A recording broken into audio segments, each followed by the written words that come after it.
time round, Raffensperger or no Raffensperger, the GOP in Georgia has a clear plan to find the votes they need and lose the votes they don't. This is not a drill, people. This is not a drill. Joining us now to discuss this is Georgia State Representative Bee Nguyen. She's running for Secretary of State in Georgia. Thanks so much for coming back on the show. The Republican effort to subvert elections continues unabated in your state. Is there anything left for Georgia Democrats to do to stop them, or is this now totally up to Democrats in the United States Senate to try and tackle? Look, I think there is always opportunity for all of us to work at every level to overcome and fight back against this voter suppression and democracy subversion that we are seeing right now. Part of that is electing a Secretary of State who is not going to walk back on his word. The Secretary of State's office sent an independent observer to observe the November elections as well as January Senate runoff, and they found no evidence of voter fraud. In fact, watching this unfold on the ground, Fulton County made tremendous improvements to the election process between the primary and general. One of those things was opening up State Farm Arena so that they could have hundreds of voters come in and not wait in those long lines. And so what we're seeing here is nothing new. It is the Secretary of State deflecting responsibility, laying blame on local election boards, and Republicans using whatever mechanisms they have to utilize a power grab. This is not local control. There's no evidence that this is necessary. And instead of acting like the leader the Secretary of State should be, he's the chief elections officer.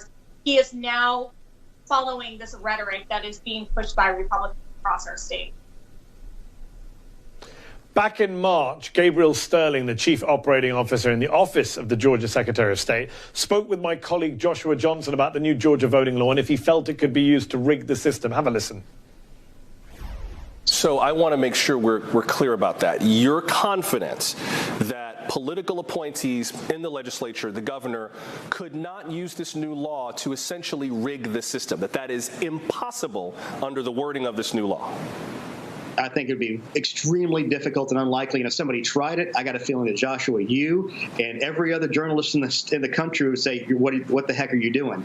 And the thing is, it's a long process. There's a lot of due process involved. It's not like a snap thing that can just happen.